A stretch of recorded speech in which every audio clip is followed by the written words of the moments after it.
نے ایک محسوس رگ دباتے ہنینزا کو بے ہوش کیا اور اٹھ کر دروازہ لاک کرتا، خود کو کوٹ سے آزاد کرتا، اس کے بہت قریب بیڈ پر نیم دراز ہوتا، اس کے پھول کے وجود کو اپنے سینے میں بھینچ گیا اور اپنے سسکتے دل کو راحت پہنچانے لگا۔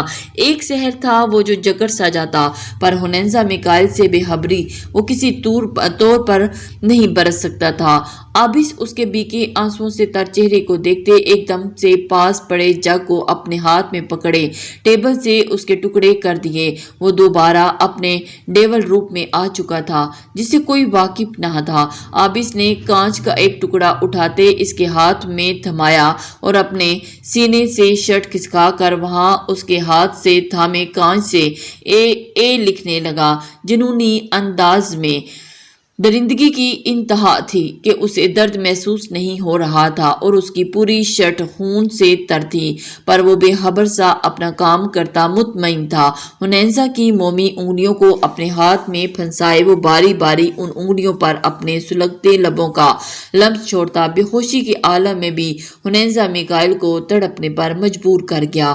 اب اس دل میں مسکرایا تھا کہ اس کی بے چینی پر یہی تو وہ چاہتا تھا کہ ہنینزا تڑپے، اس کے لمس پر درد سے سسکتی رہ جائے اور وہ دنیا سے بے حس ہوتا اسے خود میں قید کر جائے۔ سکون کیا تھا تمہارا میرے ساتھ ہونا، قرار کیا تھا تمہارا مجھ سے بات کرنا، تسکین کیا تھا تمہارا مجھ سے جانا کہنا، اطمینان کیا تھا تمہارا ہمیشہ میرا رہنا۔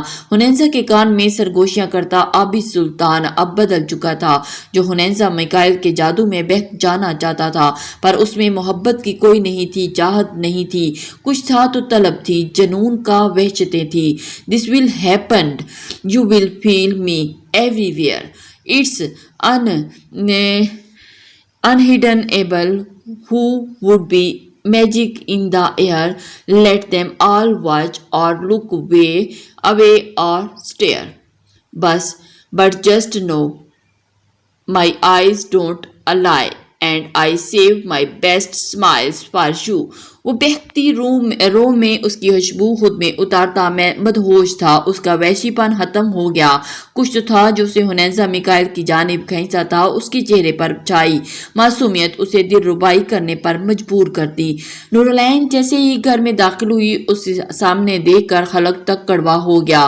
نورالعین کو شدید نفرت تھی اس شخص سے جو اس وقت اس کی ماں کے پاس بیٹھا مسکراتے ہوئے نہ جانے کون سے راز و نیاز میں مصروف تھا۔ نور، ارے تم وہاں کیوں کھڑی ہو؟ آؤ نا۔ ارشمان اسے وہیں کھڑے دیکھ کر آگے بڑھا، پر سر پر پٹی دیکھتا وہ ایک دم گرا اٹھا۔ ہے نور، یہ کیا ہوا سر پر؟ ہاں تم ٹھیک تو ہو نا؟ وہ اپنے لہجے کو حد المقدور نرم کرتے بولا جو اس وقت ناممکنات میں سے تھا۔ ارشمان شفاعت صاحب کے کزن کا بیٹا تھا جو اپنے باپ کا بزنس سنبھالتا ایک بھرپور نوجوان تھا۔ ارشمان کو پتہ ہی نہ چلا کب وہ چھوٹی سی نورالعین اس کے دل میں جگہ بنا گئی۔ وہ اسے پسند کرنے لگا، مگر بات صرف پسند کی حد تک محدود نہیں تھی بلکہ وہ اس سے بہت آگے نکل چکی تھی۔ ارشمان اسے اپنی زندگی میں شامل کرنے کا سوچ چکا تھا۔ شفاعت صاحب اس کا نورالعین کی طرف جھکاؤ بخوبی واقف تھے، کیونکہ حشمت دورانی باتوں باتوں میں کئی بار نور کا ہاتھ ارشمان کے لیے مانگ چکے تھے۔ ہر بار یہ کہہ کر انکار کر دیتے کہ نور ابھی پڑھنا چاہتی ہے۔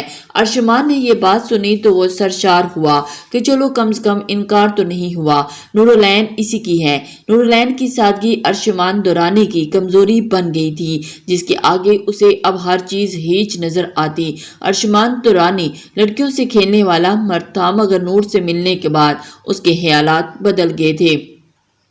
وہ جیسے نورالعین سے بن گیا تھا، لیکن شاید وہ نور کے بارے میں اپنا نادر خیالات سے بالکل ناواقف نہیں تھا۔ نور کو ارشمان کا اپنی طرف متوجہ ہونا زہر لگتا تھا، کیونکہ آج تک اس نے کوئی پیش قدمی نہیں کی تھی، لیکن جب بھی وہ نور کے سامنے آتا تو نور کے ہاتھ پاؤں پھولنے لگتے، وہ عجیب سے احساس سے گر جاتی اور ایک غیر محسوس محفوظ حصار جو ارشمان دورانی کی براؤن آنکھوں اس پر کیے رکھتی تھی۔ بھائی آپ میرے بارے میں فکر نہ کریں، میں ٹھیک ہوں، نور العین انتہائی رکھی انداز میں کہتی وہاں سے نکل گئی۔ نور کے لحاظ سے عورت کو اس قدر سخت لہجہ رکھنا چاہیے کہ کوئی بھی مرد اس سے بات کرنے سے پہلے 100 بار سوچے۔ البتہ تو کسی مرد سے براہ راست مخاطب ہونا نور شفاعت کو زہر لگتا۔ اس کی کچھ حدود تھیں جن میں رہ کر وہ کسی غیر محرم سے خود کو محفوظ رکھنا چاہتی تھی، کیونکہ کسی بھی عورت کا لہجہ مرد کو اپنی طرف بیزار کرنے میں اور راغب کرنے میں اہم کردار ادا کرتا ہے۔ زہر سے زیادہ زہریلی شے ہوتی ہے محبت، اس قدر کہ جس کی کاٹ موت کے سوا کوئی نہیں کر پاتا۔ ہنیزہ کو ہوش آیا تو خود کو ایک خوبصورت اپارٹمنٹ میں پایا۔ اپنے ارد گرد انجان جگہ دیکھتے اس کی آنکھیں حیرت کے مارے کھل گئی اور ڈر اور خوف ویسے ہی برا حال تھا۔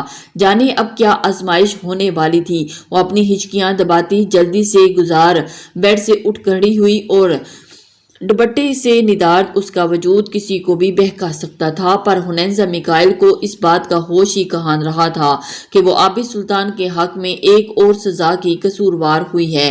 ہنیزہ سوچ رہی تھی وہ کہاں ہے جب اچانک دروازہ کھلا اور گہری کالی آنکھوں والا وہ شخص چہرے پر ماسک سیٹ کرتا ہنیزہ کی طرف قدم بڑھانے لگا۔ اس کے بھاری بوٹ میں مقید پاؤں سیدھا ہنیزہ کے دل پر پڑ رہے تھے۔ کالی سرد آنکھیں ہنیزہ کو اپنے جسم پر آر ہوتی محسوس ہوئی۔ پاپا پلیز مجھے جانے دیں، بیا آچو بیا مما کوئی بچاؤ۔ ہنیزہ ماسک پہنے شخص کے سامنے ہاتھ جوڑتی اپنے ماما بابا کو یاد کرنے لگی۔ یہ بات اس کے دھیان میں ہی نہ تھی کہ پریشانی میں جو نام اس نے سب سے پہلے یاد کیا وہ کس ستم گر کا تھا۔ دور کھڑی قسمت مسکرائی تھی عابد سلطان پر، جس کا سب کچھ لٹنے والا تھا۔ دیکھو لڑکی، میں تمہیں کچھ نہیں کہوں گا، بس تمہیں ابھی مجھ سے نکاح کرنا ہوگا۔ سرد آواز جب ہنیزہ کے کانوں میں پڑی تو اس کا رواں رواں کپ کپا اٹھا۔ نہ نہ نہ نہ نہ نہ نہ بابا، وہ اس سے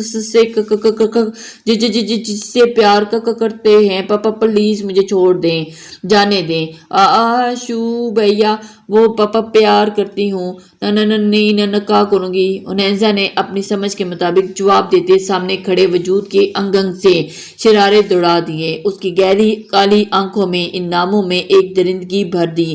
سرخ سفید چہرہ، سرخ کپکپاتے لب، سوجی آنکھوں سے بہتے آنسو، بکھرے حلیے میں وہ سامنے موجود شخص کوئی پاگل ہی لگی۔ پر اصل کون تھا وہ شخص؟ اس کی آنکھوں میں ظاہر تھا اب اگر تمہارے ان خوبصورت لبوں میں کسی غیر مرد کا نام نکلا تو تمہارے ان لبوں سے جان کھینچ لوں گا اور کہ موت کی طلب باقی رہ جائے گی۔ تم صرف میری ہو، صرف میری۔ نہ نہ نہ نہ نہ نہ بولو مم میری۔ ہنیزہ کے چہرے پر اپنا چاقو پھیرتے اس کے لبوں پر رکھتا ہنیزہ کی جان آدھی کر گیا۔ ہنیزہ کے جواب نہ دینے پر اس نے چاقو کا دباؤ بڑھایا اور ہنیزہ کے لبوں سے مدھم سی چیخ نکلی اور اس کے دونوں ہونٹ میں زخمی شخص کر چکا تھا۔ ہنیزہ اس پاگل شخص سے بچنے کے لیے جلدی سے ہاں میں سر ہلایا۔ ماما پلیز، آپ کی نکاح بے بجی کروں گی ابھی سے۔ ہنیزہ نے اپنی جان بچانے کی خاطر جو لفظ لبوں سے ادا کیے ان پر سامنے والے دل و جان سے اس پر نثار ہوا اور انگوٹھے سے اس کے لبوں سے بہتے خون کے قطروں کو چننا خود میں جذب کر گیا۔ ماسک پہنے شخص نے ہنیزہ کو ایک لال چیز اڑائی اور ہاتھ تھام کر باہر لے آیا جہاں کچھ مرد پہلے سے ہی موجود تھے۔ ہنیزہ ان سے ڈرتی ان کا ہاتھ دبوچ گئی، جیسے یقین ہو کہ یہ صاحبان ہر درد سے بچا لے گا۔ ہنیزہ کا ہاتھ تھامے اس نے پاس صوفے پر بٹھایا، مولوی صاحب کو نکاح پڑھانے کا کہا۔ ہنیزہ کا پورا وجود ہچکولے کھا رہا تھا، ذہن معاف تھا۔ اسے کیا معلوم تھا کہ کوئی رات کے اندھیرے میں اسے اس طرح لے آئے گا اور اس کی زندگی میں اندھیرا کرنے کے لیے مولوی صاحب نکاح پڑھا چکے تھے۔ وہ ماسک پہنے سب سے مبارکباد وصولتا اس کو چھوڑنے گیٹ تک پہنچا۔ خود کو اکیلا پاتے ہنیزہ صوفے پر لیٹی پھوٹ پھوٹ کر اپنی قسمت پر ماتم کرنے لگی۔ یہ سب کیا ہو گیا؟ اس نے کہاں ایسا سوچا تھا؟ یوں ظلم نہ کر میرے ساتھ سائیں، ہے جوڑی تجھ سنگت سنگ ذات سائیں، میری ہستی تو بے مول سہی، کچھ عشق کا کر احساس سائیں، تو نے روندا ہے تو روندا سائیں، مجھ مٹی کو تو رول سائیں، میں دشمن اپنے آپ کی ہوں، تو توڑ مجھے اور جوڑ سائیں، تیرے ہاتھ میں میری چابی ہے، اب سب اب میری بربادی ہے، تو جیسے مجھ کو چلا سائیں، میرا دل تو یوں نہ جلا سائیں، در کی میں تو ماری ہوں، ایک باپ کی لاج دلاری ہوں، تیرے دل میں ہے کوئی اور سائیں، تو مجھ میں یوں نہ توڑ سائیں۔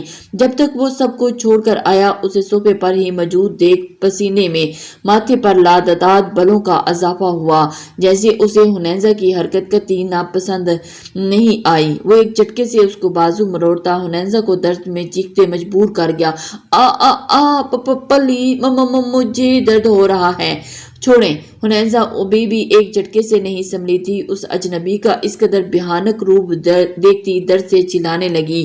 اس شخص کی نظر جو ہی ہنیزہ کے گزار زخمی لبوں پر پڑی تو اس کے چہرے پر ایک مسکران نے احاطہ کیا۔ اس نے ہولے سے ہنیزہ کا بازو آزاد کیا، اپنے ہاتھ میں تھاما اور آستین اوپر کرتا کلائی پر بنے اپنے ہاتھ کے سرخ نشان پر اپنی انگلیاں پھیرتا ہنیزہ کو سسکنے پر مجبور کر گیا۔ اس سے پہلے کہ ہنیزہ ایک لفظ منہ سے نکالتی، بہت اچانک وہ اس کی سسکی کو اپنے لبوں میں قید کر گیا۔ سرد لمس تھا اس کا جس سے وہ ہنیزہ میکائل بالکل ساکت تھی، اس میں اتنی ہمت بھی نہیں بچی تھی کہ وہ اس دور کرتی۔ وہ اس شخص سے جیسے وحشی کسی پیاسے کی طرح ہنیزہ کو اپنے حصار میں قید کیے بڑی خوبصورتی سے اس کی سانسوں سے کھیل رہا تھا۔ ہنیزہ کی سانسیں بند ہونے پر اسے پل بھر سانس لینے کی مہلت دیتا اور اگلے پل دگنی شدت سے اس کی سانسوں سے کھیل جاتا۔ ہنیزہ اس کی تکلیف دیتی برداشت نہ کرتی اور اس کے بازوں میں جول گئی، شدتی عشق تیری خیر ہو جا، ہاں کیسے عالم میں لا کر چھوڑ دیا۔ وہ پرسکون تھا، اب بڑی نرمی سے اس کی سانسوں کو آزادی دیے، اس کے بالوں میں چہرہ چھپاتا گہری سانسیں بھرنے لگا۔ صبح کے 6 بجے جب عابس اپنے کمرے سے نکال تو میکائل صاحب کو پریشانی میں ٹہلتے پایا۔ کیا ہوا چاچو، آپ پریشان لگ رہے ہیں؟ اس سے پہلے کہ عابس ان سے کچھ پوچھتا، عاشر نے ان کو مخاطب کیا۔ میکائل صاحب انہیں جو بتایا، اس سلطان کے پیروں تلے زمین کھینچ لی۔ ان سب زیادہ شاک تو عابس سلطان کو تھا، اس کی آنکھوں سے خون چھلکنے کو بےتاب تھا، جنونی درندہ جسے وہ چھپا کر رکھتا۔ پل بھر میں بیدار ہوئی وہ میکائل صاحب کی پوری بات سنے بغیر لمبی ڈاک پڑتا باہر نکلتا چلا گیا۔ یہ خاموشی گہرے طوفان کی آمد تھی، جو طوفان عابس سلطان کی زندگی میں بکھیرنے والا تھا۔ السلام علیکم